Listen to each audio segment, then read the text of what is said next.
이 HMM이 왜 오를까 궁금하신 분들이 계실 거예요. 기사를 찾아보게 되면은 요 기사를 바로 보실 수 있게 될 겁니다. HMM에 대한 주주 환원 2조 1000억 정도에 대한 자사주를 매입하고 소각을 하겠다. 결과적으로는 인수자 입장에서는 최대 주주에 대한 지분을 100% 다 살 필요는 없습니다. 예를 들어서 경영권 확보를 한다라고 쳤을 때 10억 주의 유통 물량이 있다라고 하면은 50% 플러스 1주에 대한 지분을 확보한다라고 하면은 주당 26,200원으로 기준을 말씀드린다 했습니다. 그러면은 5억 주를 매수를 했을 때 13조 1000억 정도를 써서 지분을 인수를 해야 돼요. 근데 9억 1800만 주가 있다라고 치면은 지분 50% 플러스 1주를 인수를 하게 된다라고 하면 가져와야 되는 주식이 4억 5900만 주만 인수를 하게 되면은 지분 50%를 확보를 할 수 있게 됩니다. 그러면은 써야 되는 돈이 12조 정도가 필요해요. 한 1조 정도를 아끼게 되는 거죠.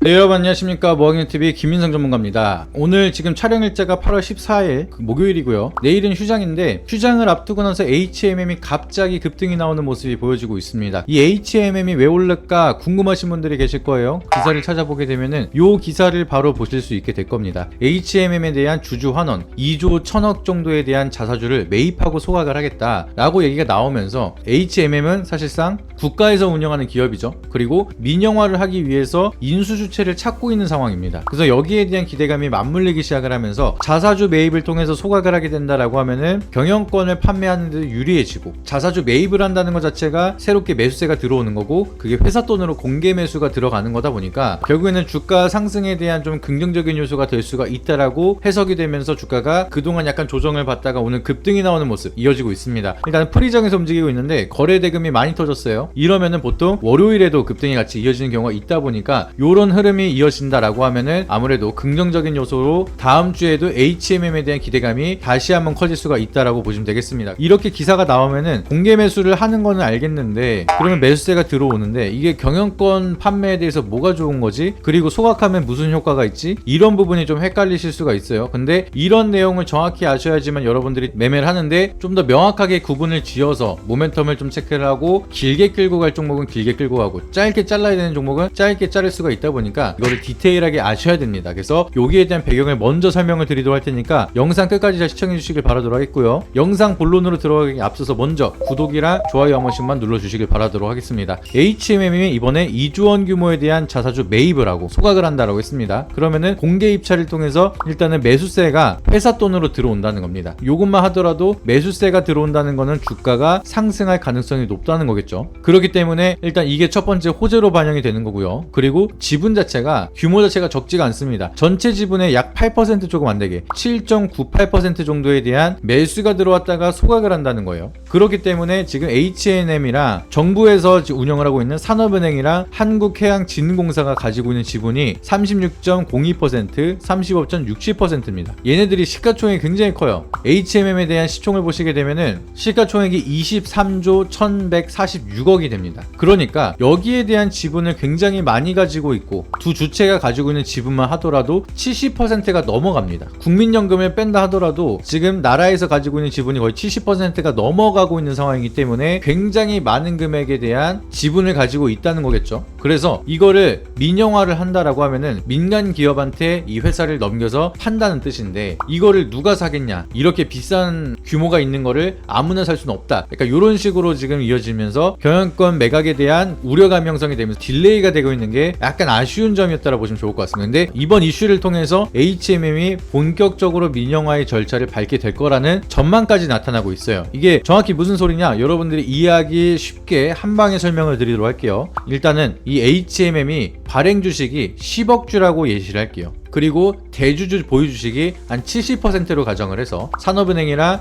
한국해양진흥공사가 합산을 해서 7억 주 정도를 가지고 있다라고 가정을 하면은 이번에 8.2% 정도 소각을 한다라고 예시를 들어서 말씀을 드릴게요. 그러면은 현재 주가가 26,200원이라고 잡아서 여기 고점 기준은 비슷하게 요 기준으로 해서 말씀을 드리면은 8.2%가량 소각을 하게 된다라고 하면은 0.82억 8,200만 주가 소각이 된다라는 거겠죠. 그러면은 발행 주식 수는 이제 9억 1,800만 주로 줄어들게 됩니다. 근데 자사주를 소각을 한 거니까 이 대주주들이 보유하고 있는 주식은 그대로죠. 그러다 보니까 대주주에 대한 지분율은 7억 주가 그대로 있는 거고 지분율은 76.25%로 증가하게 되는 겁니다. 그러면은 아니 유통되는 주식이 줄어든 거지 최대 주주에 대한 지분은 그대로 있으니까 이제 경영권에 대한 매각을 하는 거는 똑같은 거 아니야? 라고 생각을 하실 수가 있는데 결과적으로는 인수자 입장에서는 최대 주주에 대한 지분을 100% 다 살 필요는 없습니다. 최대 주주보다 조금 더 많은 경영권을 가지게 된다라고 하면은 그거는 민영화가 되는 거기 때문에 사야 되는 주식 개수가 줄어드는 거다 보니까 호재라고 볼 수가 있겠죠. 예를 들어서 경영권 확보를 한다라고 쳤을 때 10억 주의 유통 물량이 있다라고 하면은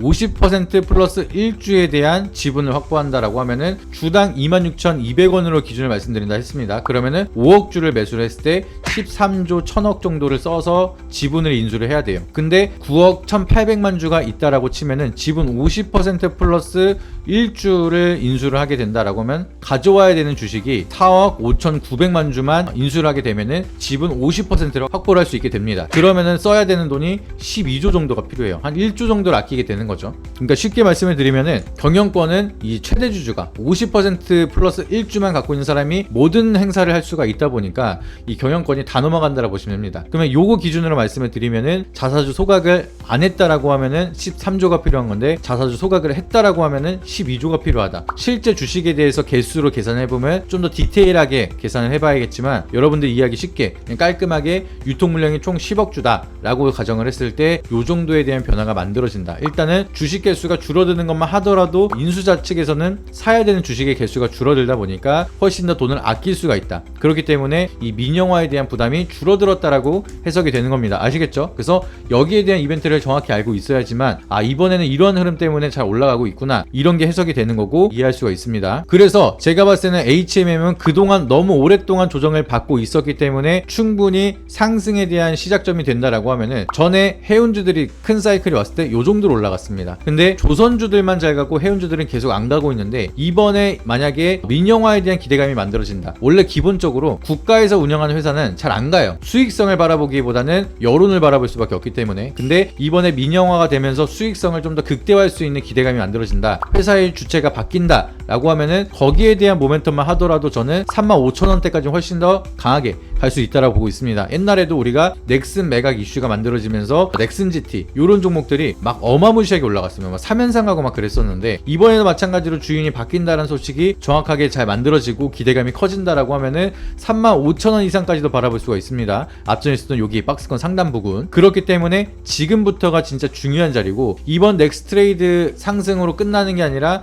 앞으로 더 추가적인 상승을 기대해 볼 수가 있는 시작점이다라고 정리해서 말씀드리도록 하겠습니다. 그렇다면 이 HMM에 대한 인수 협상자에 대한 모멘텀 그리고 자사주 소각, 자사주 매입 여기에 대한 이벤트들 공시를 나와서 확인을 하면 조금 늦을 수가 있습니다. 어떠한 시나리오로 어떻게 움직여질 수가 있는지 이거를 디테일하게 미리미리 체크를 하셔야지만 좀 더 발빠르게 여러분들이 정보를 받고 투자를 빠르게 진행을 할 수가 있다 보니까 여기에 대한 이벤트를 빠르게 알고 싶다. 여기에 대한 정보를 디테일하게 분석을 받고 싶다 라고 하시면은 하단에 있는 번호에다가 HMM이라고 문자 한 통씩만 보내주시길 바라도록 하겠습니다. 번호 적기가 귀찮다 라고 하시는 분들이 계실까봐 고정 댓글 보시면은 링크 누르시게 됐을 때 핸드폰으로 보고 계신 분들은 저희 번호가 입력되어 있는 인터페이스로 바로 넘어가게 되니까 HMM이라고 문자만 적어서 보내주시면 되고요. PC로 보고 계신 분들은 상담하기 페이지로 바로 넘어가게 되니까 그 페이지를 통해서 HMM이라고 상담 남겨주시면 저희가 바로 빠르게 안내를 도와드리도록 하겠습니다. 그래서 HMM 이번에 정말 커다란 사이클이 올 수가 있을 그럴 만한 구간이 왔는데 아무것도 모르면 또 시기를 놓쳐서 모든 기회를 날릴 수가 있습니다. 그래서 만약에 최근 들어서 메가 사이클을 많이 보여줬던 조방원을 놓친 분들은 이번 해운은 절대적으로 놓치면 안 되니까 영상 보시자마자 구독과 좋아요, 알림 설정 한 번씩 눌러주시고요. 하단에 있는 번호에다가 HMM이라고 문자 지금 바로 보내주시고 빠르게 정보 받아보시고 좋은 결과 함께 만들어 가시길 바라도록 하겠습니다. 네, 이상입니다. 앞선 영상 속에서 말씀드린 투자 전략 노하우에 대해 더 자세히 알고 싶은 분들은 지금 바로 영상 설명란 혹은 고정 댓글을 확인해 주시면 됩니다. 현직 경제방송 전문가님이 직접 운영하시는 카페 링크도 첨부해 두었으니 가입하셔서 시황 브리핑과 교육 자료도 함께 받아보시기 바랍니다.